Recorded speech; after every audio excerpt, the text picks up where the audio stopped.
you might say, that the object of Zen is not to obliterate the order of society or to get rid of its conventions, but to take them lightly, to treat the conventional unconventional. And this is reflected in the art of Zen, as where you see this Zen monk, the Chinese Hanshan, treated like a kind of clown.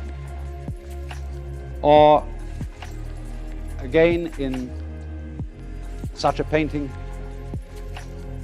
as this, which shows the great master Hakuin, a Japanese master of the 17th century. This was painted by one of his students, and Hakuin himself wrote a poem above it. And here is the man, you see, who doesn't take himself seriously. It says, "In the assembly of 1,000 Buddhas, the one disliked by 1,000 Buddhas. In the company of a multitude of demonic spirits, the one hated by all the demonic spirits. Such an ugly, shabby, dim-sighted, bald-headed one that he is. As he is portrayed here, his ugliness is all the more aggravated indeed." Or again, art treated artlessly in this vase of flowers by the modern Chinese painter Bai Shi, a great master of the craft of painting, but here painting almost as naively as a child, for this is artless art. Or again, the sacred treated in a secular way, as in this painting by Sengai, another 17th century Japanese master, of the three sages, Buddha in the center, Lao Tzu to the left, and Confucius to the right. You see, they're treated in this slightly humorous vein that doesn't take them quite seriously. Now, in order to understand the real element of discipline in Buddhism, Western students often get phased or muddled by a kind of what I would call mysterious East department, a projection of too much excellence on something foreign that is not familiar to us.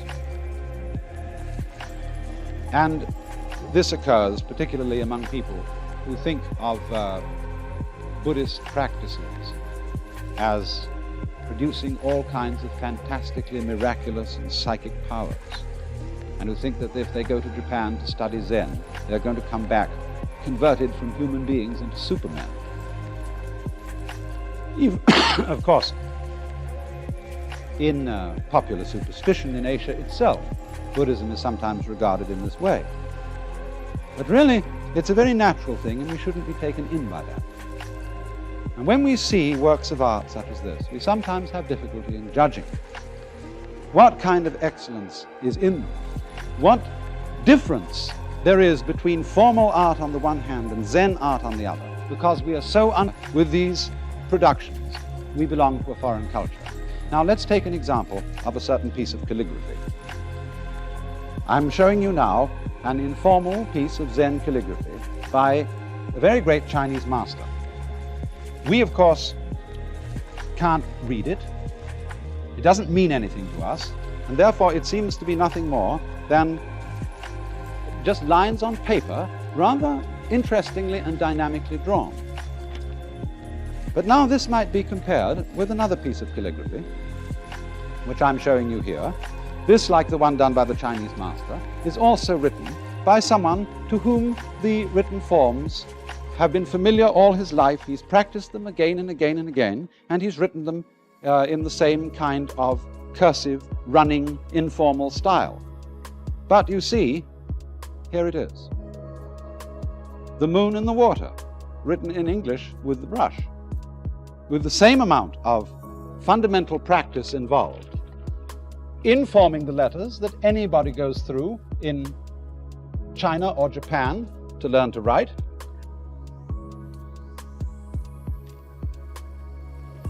But The style is the same informality showing the dynamics of the brush.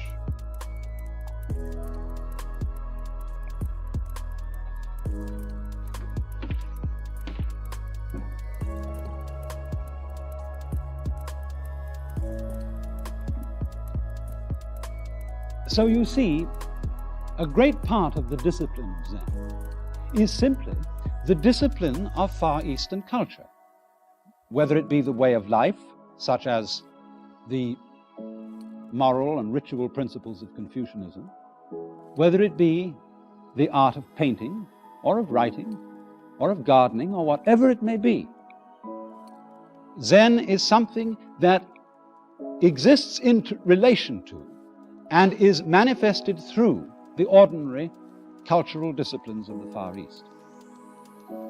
But in itself, what Zen is something quite different from these disciplines. You see, every discipline that we undergo envisages success in achieving certain skills. And success is something that we must always think about in relation to the individual considered as a separate agent or will. Do I succeed or do I not succeed? Zen, however, you see, is the essential insight that this individual will is a fiction. It isn't a question of fatalism either, because fatalism is the idea that the individual will is the puppet of circumstances. The insight of Zen is that there is no individual will. And therefore, Zen is fundamentally not a matter of success. It's outside the range of failure and success, and therefore outside the range of discipline or no discipline. You know, one of the best books about Zen that's been written is called Zen in the Art of Archery by a German professor. And it describes there a man who was so proficient in archery through the study of Zen that he could hit the bullseye in the dark. But a friend of mine, the composer John Cage, was recently traveling in Japan. And the Japanese said to him, you know, something needs to be added to that book. We have a very, very highly regarded Zen archery master in Japan today, and he can't even hit the bullseye in broad daylight.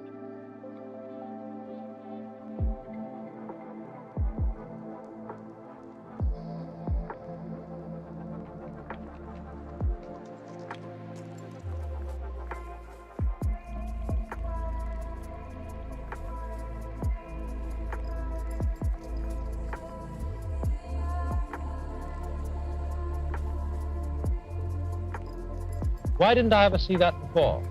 There it was, right under my nose, and I never noticed it. Oh, this sort of thing happens, I suppose, every day when you lose your glasses. And you go around all over the house looking for them, and then suddenly they're on your nose.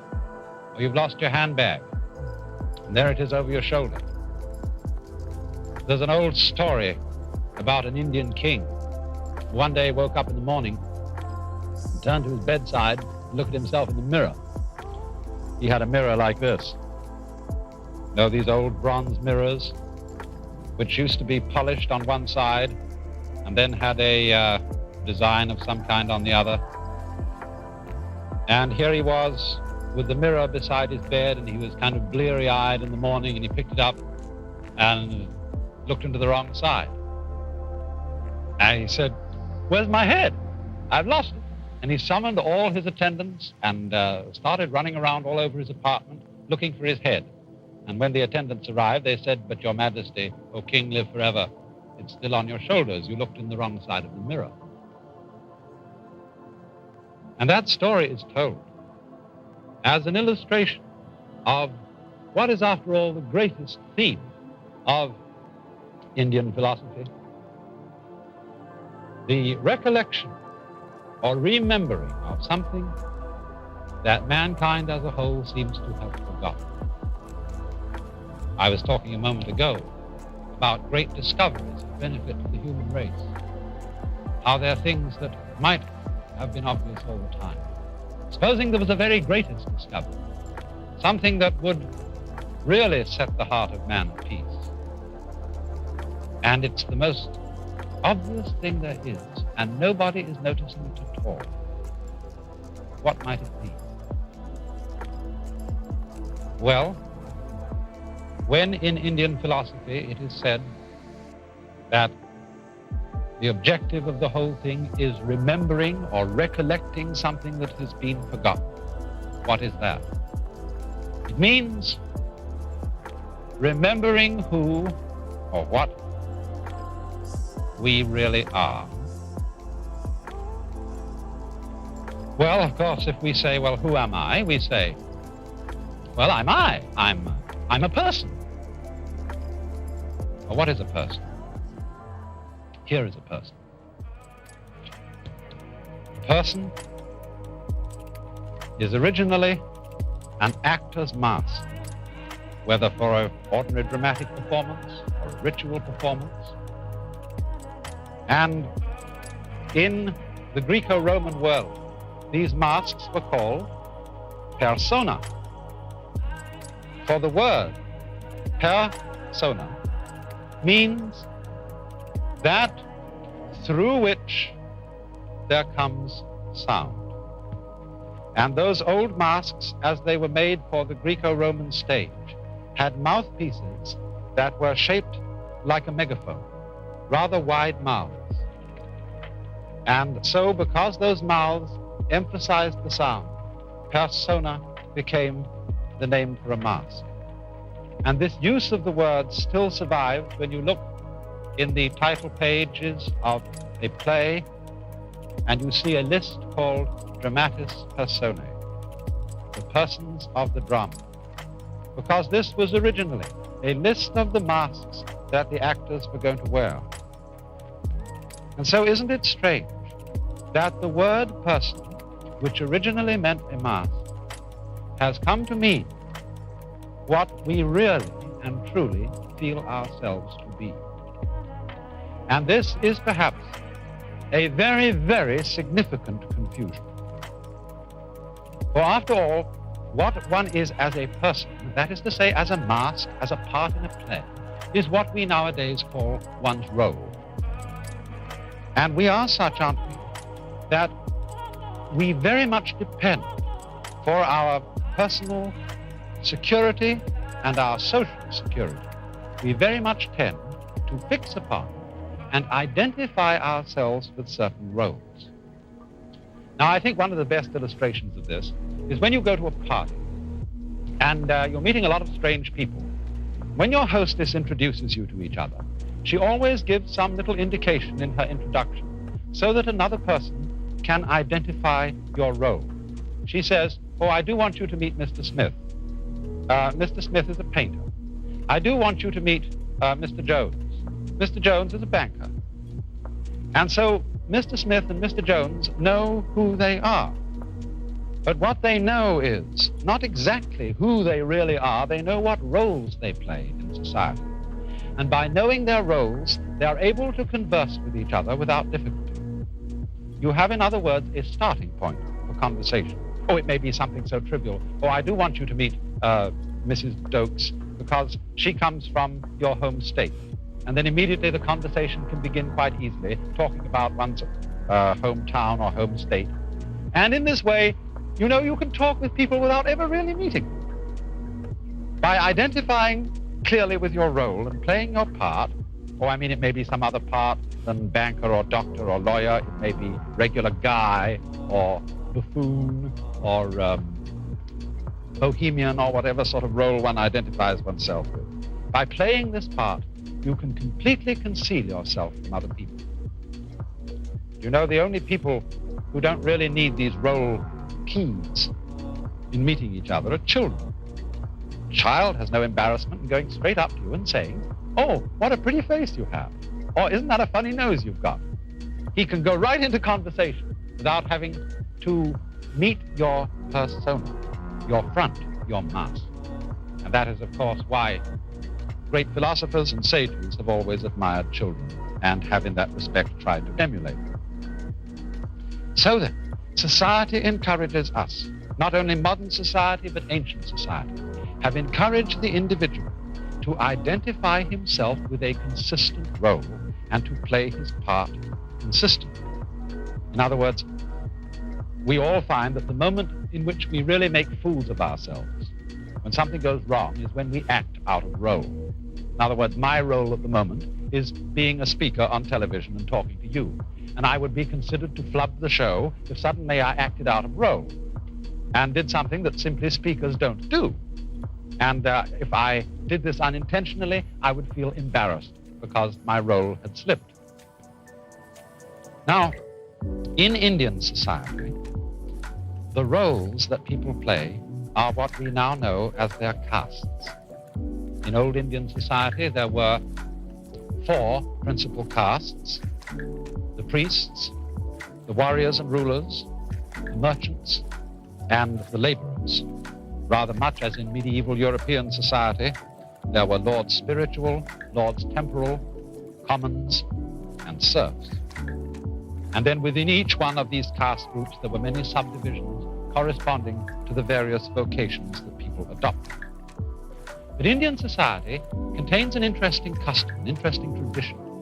And that is that when a man has established himself in his role about the middle of his life, he hands over his vocation, the running of his business or his shop, or whatever it may be, to his oldest son and says, now you carry on. And he, the man who gives up his job or gives up his role, becomes what is called a forest dweller. He retires from active life. He changes his name and he gives up his role. And this is done in the pursuit of what is called in Hindu philosophy liberation, or to use the technical term, moksha. And this means becoming a nobody. You give up your identifying role. You drop caste and become, as it were, no one. You, in other words, go to find the great question of all life. Who behind these masks, these parts I play in life, who am I really? Now, we often talk about finding ourselves. We often talk about finding ourselves in relation to our work. Am I doing the job I am really fitted for? Am I married to the person who really suits me? Am I living in the part of the world that is really congenial to my nature? But this, you see, raises the question, doesn't it? What is one's fundamental nature? And if you look into this question carefully, you suddenly find yourself rather like an onion. You start peeling off masks or skins, looking deeper and deeper and deeper, until you get to the point of ultimate puzzle. What is it behind all this that is the very foundation of my consciousness? What am I really? And in Hindu philosophy, the answer to that question is always, behind all the many masks of the world, be they masks of men or masks of animals or plants or stars or mountains, there is one actor. There is the supreme self of the universe, which is called Brahman. Brahman,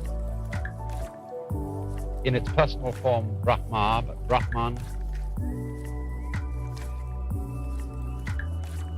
is the name thus accorded to the one actor playing all the different personae or parts. And the deepest self in man, the one who is under all those onion skins really us, is called Atman, meaning the self. And the great formula of Indian philosophy is Atman is Brahman. You are not really this role, this mask, whether it be the social mask or the mask of skin over one's body. What you are fundamentally is the Brahman. And so comes this formula which sums up the whole inner doctrine of Hinduism. Excuse me, I've started to write it the wrong way. We'll begin over here. Tat. That means that. Tvam thou, asi, art. That thou art, or in ordinary English order, thou art that. The very word that in English is, I think, originally from this Sanskrit expression, tat. And this is, in a way, the best word that can be used for the underlying reality of the world. And perhaps I can try and explain to you why. Now, you know,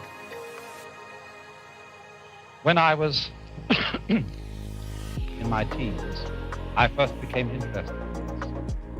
And I very much fervently wanted to realize what it would be like to experience the whole world as a unit, and myself as being involved in that unity, of being it, of being the one self which is all.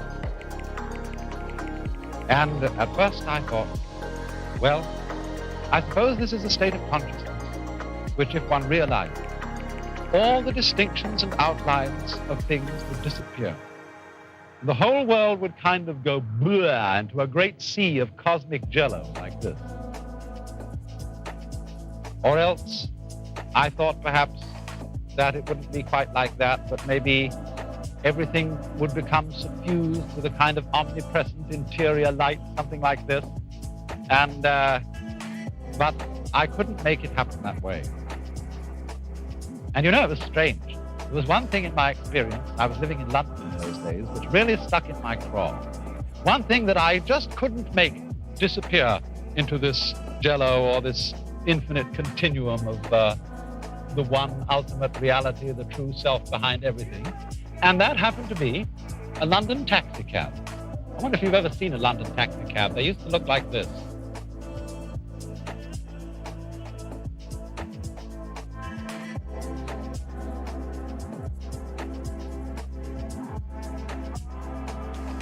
They were upright, they were ugly, they were the most individual, impertinently definite things you could imagine. And I could not make these silly gadgets, which I saw all around me, disappear into the one. And suddenly it dawned on me one day that to see the unity behind life, things don't have to merge into jello. They don't have to become suffused within a life. I saw it with that taxi cab. I saw that taxi cab, by being the very upright, impertinent, stupid-looking thing that it is, precisely as taxi cab, it manifested the one underlying reality. In other words, this is not a question of imposing upon the world of differences some abstract conception of unity in your mind. You don't have to go around saying to yourself, now, don't get fussed, don't be disturbed, be at peace, all things are fundamentally one. You don't have to do that at all. You have to see the secret, that it's the very differences of things, the very individuality of things, their prickly personal reality that manifests, that shouts out, that advertises the underlying unity. You remember perhaps that in a previous program I was talking to you about the contrast of figure and background. And we saw what happened to my figure when the background disappeared. And we were getting from that the idea that it's precisely the difference between the figure and the background that makes us able to see both the background and the figure. There is, in other words, a hidden unity underlying these contrasts. And so then, it is through seeing the fact that the differences themselves are the unity, that we come to an inward, clear realization of, after all, the thing that we've forgotten.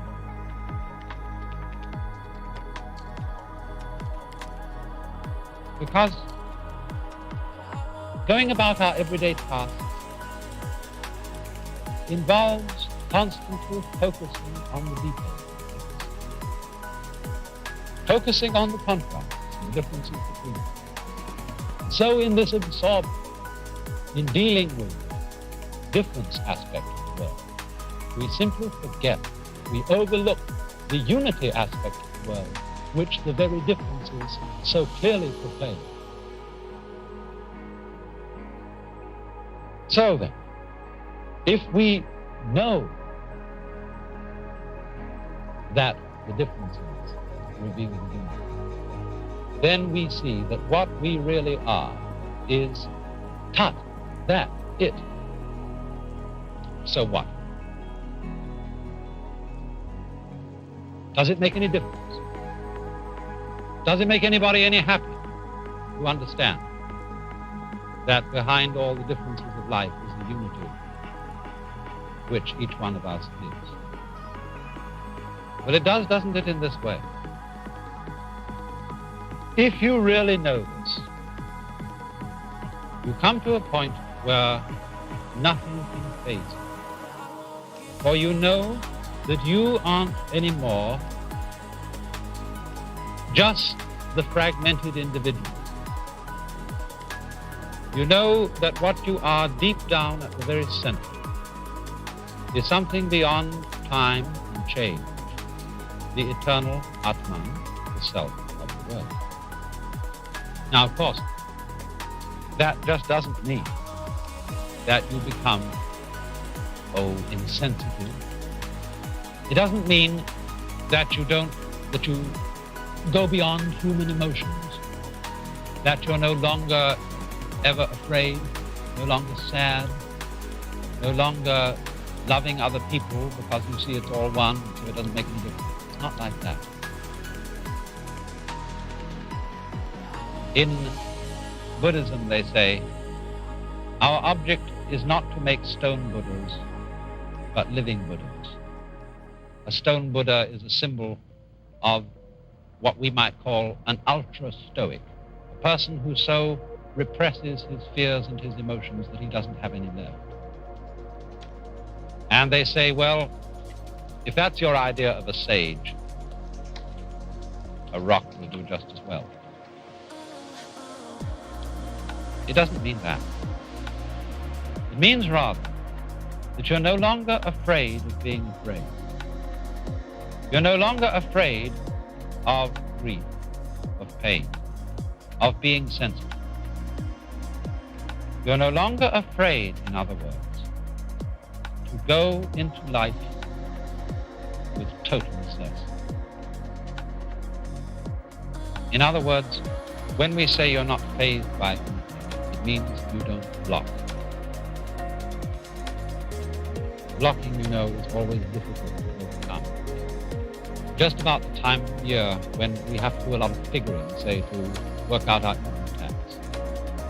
Don't you notice sometimes when you're adding columns and figures that there are certain combinations, like maybe 9 and 7 or something like that, at which you block? And this annoys you. Every time you reach this combination, you think, oh, yes, 9 and 7 is, 1, 2, 5, 6, 9. Yes, 13. And you block. 9 and 7 aren't 13 anyway. See how it is? Well, anyway, what happens if you get annoyed that you block at it? You block at blocking, and it gets worse and worse and worse. But if you don't get annoyed at it, you say, oh, well, I'm going to block anyway. And you don't resist the fact that you block, it's okay. And you'll eventually stop blocking. So, in this way, too, it isn't a question of a state of mind which enables us not to be afraid at all, of not to be sad. It's a state of mind in which we don't block at being afraid. We are not afraid of fear. And so, as I said, this enables one to go into life with a certain kind of success. Once upon a time, there was a Chinese Buddhist master. One of his disciples asked him the question, what is the Tao? You know, I've used that word before, T-A-O. Tao means the way of nature. In one sense, it has almost the same meaning as Brahman. It is the same one reality underlying the whole universe. Also, Tao means a way of life, a way of behaving, a way of conduct. So both meanings were involved in his question. what is the ultimate reality? What is the way of conduct by which one comes into accord? And the teacher answered him in 2 words. Walk on. Oh no, it's almost like a policeman when he comes out in the crowd hanging about the street. He says, come on now, keep moving, keep moving. For after all, keeping moving in this sense is keeping alive. Keeping things circulating, not hoarding, not blocking, not, as it were, getting clots of blood in one's psychological and spiritual arteries. Another illustration that is given of this state in Chinese Buddhist philosophy is the way of behavior of a ball on a mountain stream. Think of a ping pong ball on rough water. The ball keeps dancing, dancing, dancing, and it is never swamped. It never stops moving. It's always instantly responsive to the motion of the water. And so in this way, when we are living, to be able to go straight into things without hesitation, without blocking. We have our own proverb, he who hesitates is lost. And hesitation is what is basically meant in Buddhist thought by attachment in a bad sense, in the sense of evil attachments to the world. It doesn't mean love. It doesn't mean joy and sorrow in that sense. It means blocking at love, blocking at joy and sorrow, blocking at fear. This is the attachment from which the sage is going to be liberated. And so, in his answer, walk on, keep going. You know, sometimes you wake up, maybe Monday morning, and you think of the week coming up and all the chores you've got to do, and right as you wake up in bed, you feel this fundamental block to going any further. You think, oh, I wish time wouldn't go on. I'd just like to lie here and let it stop. I don't want to face it. The longer you lie that way, more and more difficult it becomes to wake up. And, you know, the answer is given to us over and over again. Just get up. Don't think about it. Move. Walk on. So the moment one moves into it, the problem becomes simple. It's only when you stop to think about it. I referred in a previous program to that astonishing gentleman, Bodhidharma, the sage who's supposed to have been one of the people who introduced Buddhism from India into China.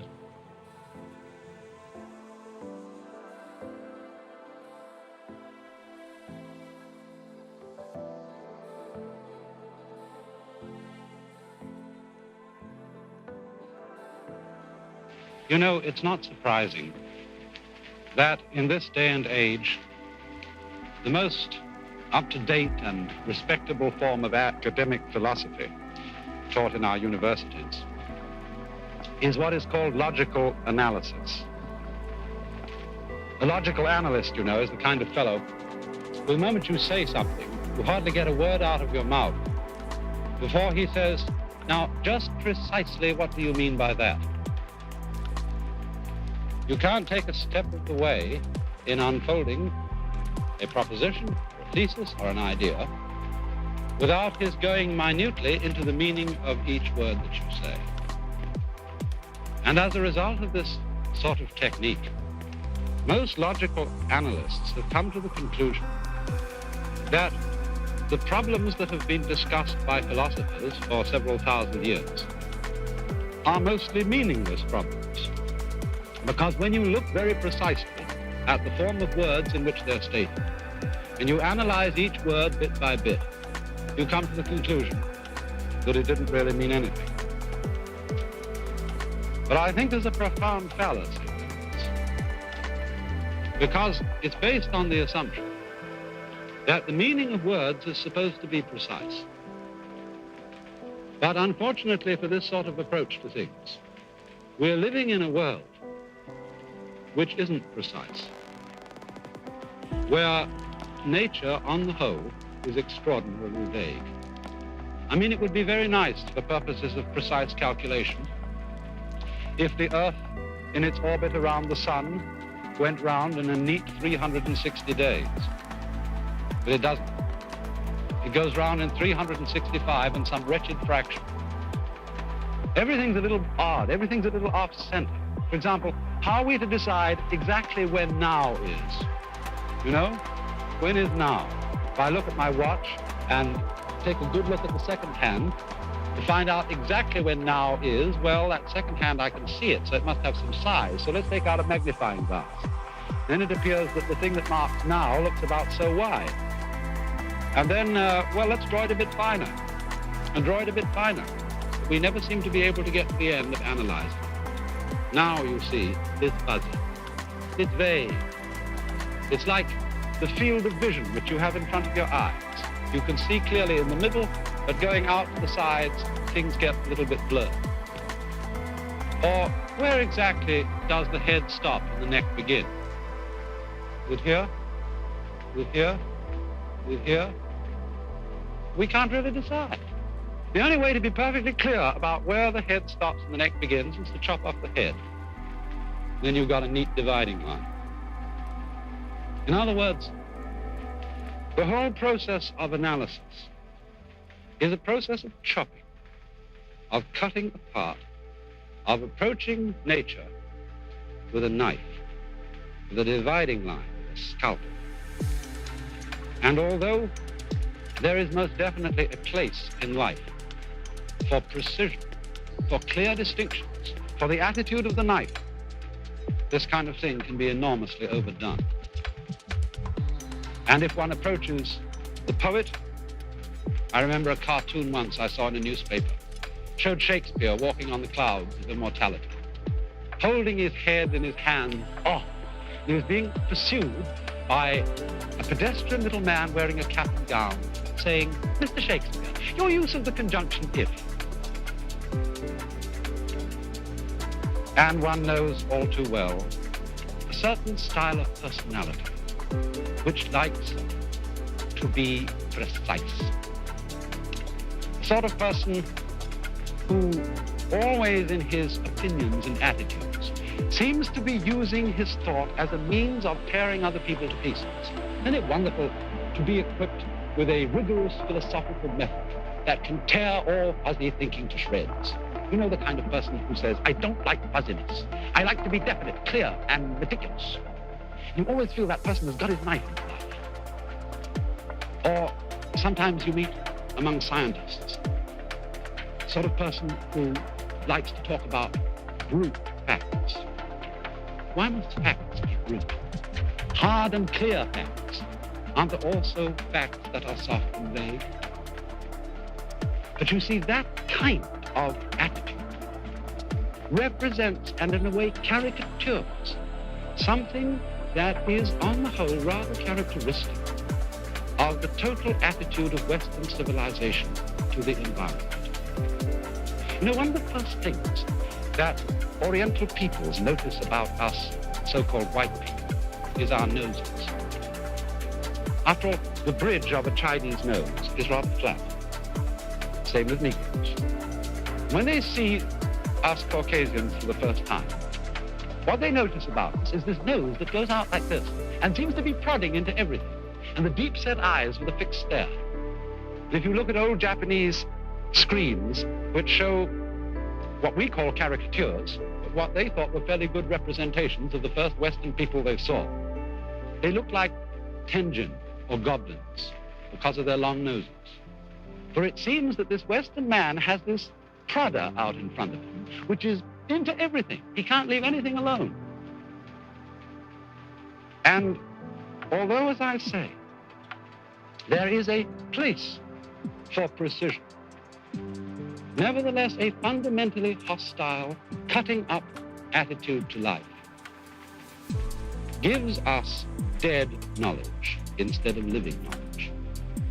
It kills things. You know, it's a way of approaching everything, rather on the lines of the old story about Achilles and the tortoise. You know perhaps the problem of Achilles and the tortoise. Achilles and the tortoise agree to have a race. But because Achilles can run twice as fast as the tortoise gets a head start. Achilles begins here, and the tortoise begins here. Now then, when the tortoise has gone half the distance between his starting point and Achilles' starting point, when the tortoise goes that much and is here, Achilles, who can run twice as fast, moves from here to here. Then the tortoise goes half as far as that distance. Achilles does twice as much, and he lands up here.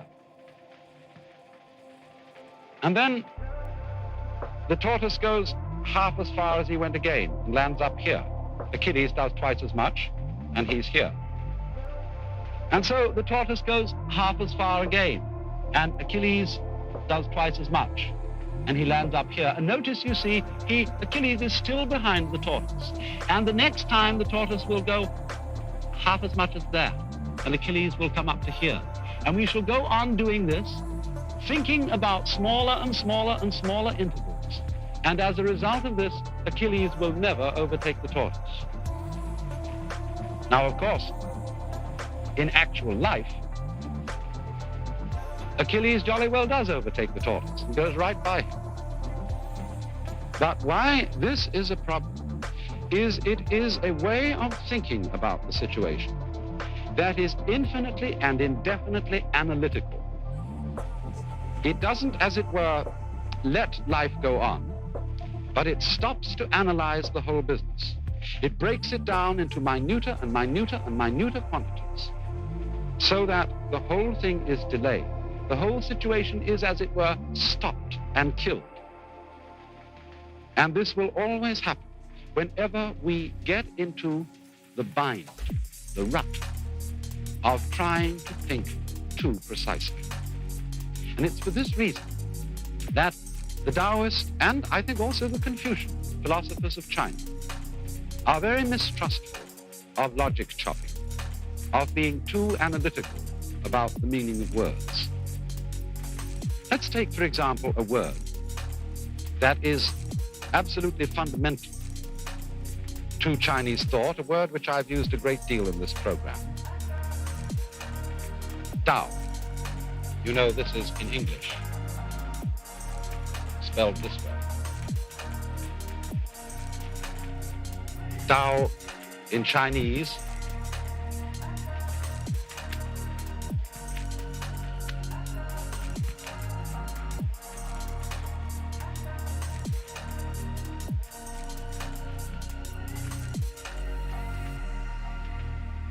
we usually translate that the way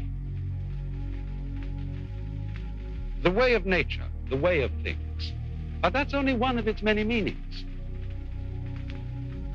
Indeed, the term is so difficult to define that Lao Tzu, you know this man, the man who was the founder of Taoist philosophy, Lao-Tzu. Lao Tzu started out his book by saying, and this is a phrase which already shows how many meanings the word has, Tao,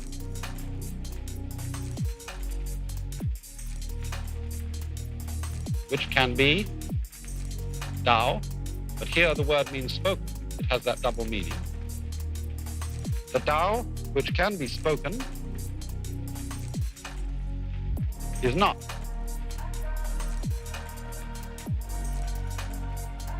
The eternal, the regular, or you might say the real Tao. Oh yes, he was inconsistent. He then went on to write a whole book about it. But really the whole purpose of the book is to show that Tao, the fundamental nature of the world, is something you cannot get too precise about. You can't think about it and understand it that way. In other words, what is the fundamental basis of one's life as of one's thought always has to remain undefined. You see, if you insist, and Chinese philosophers and scholars always are very clear about this, if you insist on defining words meticulously, you always have to have other words to define your definitions. And then you have to have words to define those words and words to define those words, and there's no end to it. Or otherwise you can get around this by going in a circle, which is that, when you look up the dictionary and you look up to be, you find the definition to exist. All right, you look up to exist and you find the definition to be. And then where are you? Either you go round in a circle, which fundamentally tells you nothing, or else you go on and on and on, getting more meticulous, and you never arrive. Once, a Western psychologist asked a Chinese friend, "What do you mean by Tao?" And the friend said, "Go and look out of the window." And he went and looked out of the window. "What do you see?" He said, "I see houses in the street." "What else?" "I see people moving around." "What else?" "I see clouds in the sky." "What else?" "And the wind is blowing." The Chinese extended his hand like this and said, "That is the Tao." And so, I remember too, a very great Japanese artist who was teaching over here in the United States, and he was always being pressed by his students to define himself. And he used certain expressions. They say, "Now, exactly what do you mean?" They were always saying this, and one day he got mad. And he said, "What's the matter with you? Can't you feel?" And so it is that there are certain basic ideas, like Tao, which the Chinese feel must come to us. We can't go out to get them. We can't grab them. They must come to us in the same way as light comes to our eyes. This thing, then, is mysterious and unknown. Like the hermit sage in one of the most famous of all Chinese poems, Jia Dao's Seeking for the Hermit in Vain. I asked the boy beneath the pines. He said, "The master's gone alone, herb picking, somewhere on the mountain, cloud hidden, whereabouts unknown." The whole power of the poem is in the mysterious imprecision of the old man's whereabouts, which, somehow or other, brings the spirit of the hermit sage closer to the inquirer than an actual meeting. His absence says more than his presence. Lost somewhere on the cloud-hidden mountain, he communicates far more than if he had come down to explain himself. And the spirit would be totally missed by the literal-minded, no-nonsense sort of person who at this point would want to clear away the clouds and the mystery, to rush in and find out just exactly where the old fellow has gone and just what herbs he is picking. You know, it's absolutely impossible to understand and appreciate our natural universe unless you know when to stop investigating. In our restlessness, we're always tempted to climb every hill and cross every skyline to find out what lies beyond. Yet as you get older and wiser, it isn't just flagging energy, but rather increasing wisdom that teaches you to look at mountains from below, or perhaps just climb them a little way. For at the top, you can no longer see the mountain. And beyond on the other side, there is perhaps just another valley like this. An old Indian aphorism says, "What is beyond is that which is also here." And you mustn't mistake this for a kind of blasé boredom, tiring of adventure. It's the startling recognition that in the place where we are now, we have already arrived. This is it. What we are seeking is, if we are not totally blind, already here. For if you must follow that trail up the mountainside to its bitter end, you will discover that it leads eventually right back to the suburbs. But only an exceedingly stupid person will think that that's where the trail really goes. For the actual truth is that the trail goes to every single place it crosses. It leads also to where you are standing and watching it.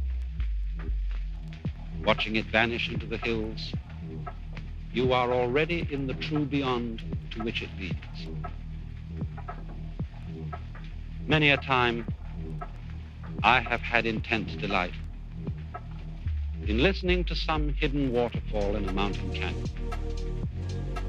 A sound all the more wonderful since I have set aside the urge to ferret the thing out, clear up the mystery, and find out just where the stream comes from and where it goes. Every stream, every road, if followed persistently and meticulously to its end, leads nowhere at all. And this is why the compulsively investigative mind is always landing up in what it believes to be the disillusion, the hard and bitter reality of the actual facts. Playing a violin is, after all, only scraping cat's entrails with horsehair. The stars in heaven are, after all, only radioactive rocks and gas. But this is the illusion, that truth is to be found only by picking everything to pieces like a spoiled child. This is why the painters of the Far East so seldom tell all, why they avoid filling in every detail, and why they leave in their paintings great areas of emptiness and vagueness. These aren't just unfilled background. They are integral parts of the whole composition, suggestive and pregnant voids and mists which leave something to our imagination, even though we don't make the mistake of trying actually to fill them in with detail in the mind's eye. We let them remain suggestive. Autumn clouds, vague and obscure. The evening, lonely and chill. I felt the dampness on my garments, but saw no spot and heard no sound of rain. Cliffs that rise 1,000 feet without a break. Lake that stretches 100 miles without a wave. Sands that are white through all the year without a stain. Pine tree woods, winter and summer evergreen. Streams that forever flow and flow without a pause. Trees that for 20,000 years your vows have kept. You have suddenly healed the pain of a traveler's heart and moved his brush to write a new song. There was something vague before heaven and earth arose. How calm, how void. It stands alone, unchanging. It acts everywhere, untiring. It may be considered the mother of everything under heaven. I do not know its name, but call it by the word Tao. The Tao is something blurred and indistinct. How indistinct, how blurred. Yet within it are images. How blurred, how indistinct, yet within it are things. How dim, how confused, yet within it is creative power. Picking chrysanthemums along the eastern fence, gazing in silence at the southern hills. The birds fly home in pairs through the soft mountain air of dusk. In all these things, there is a deep meaning, but when we are about to express it, we suddenly forget the words. The song of birds, the voices of insects, are all means of conveying truth to the mind. In flowers and grasses, we see messages of the Tao. The scholar, pure and clear of mind, serene and open of heart, should find in everything what nourishes him. But if you want to know where the flowers come from, even the god of spring doesn't know. Things are produced around us, but no one knows the whence. They issue forth, but no one sees the portal.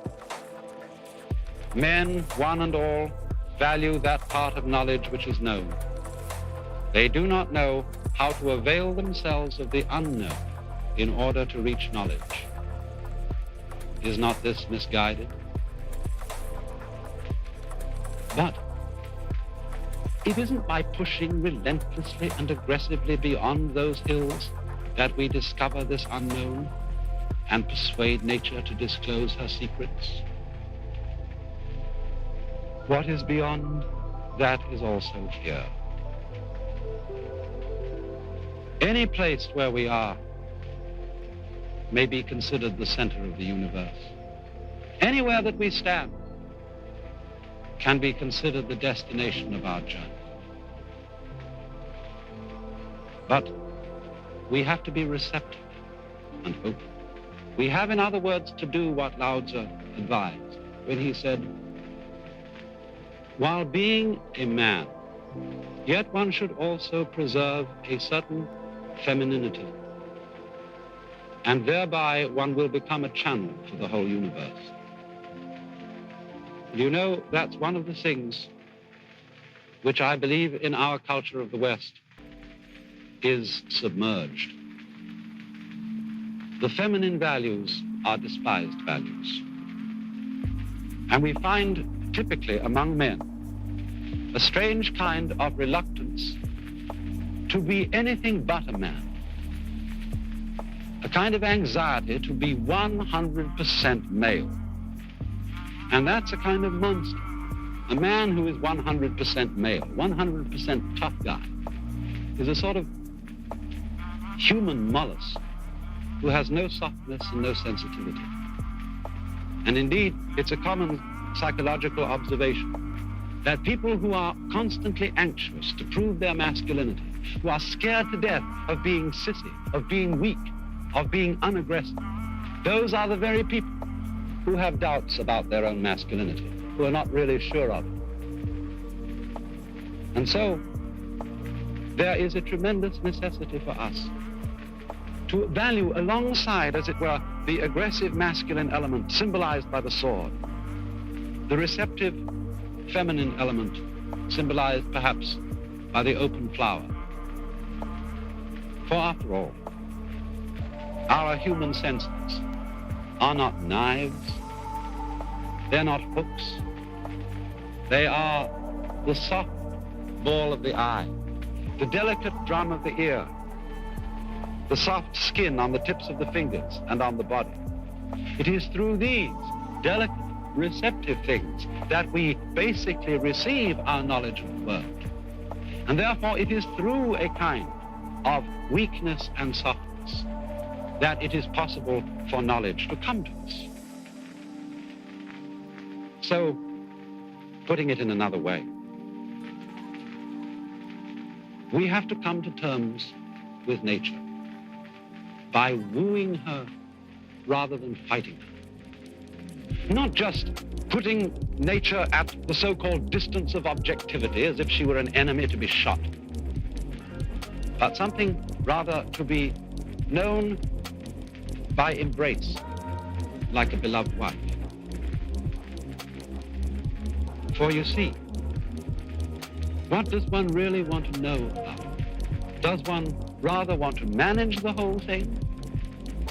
Does one want to be a kind of omnipotent God in control of it all? Or does one rather want to enjoy it?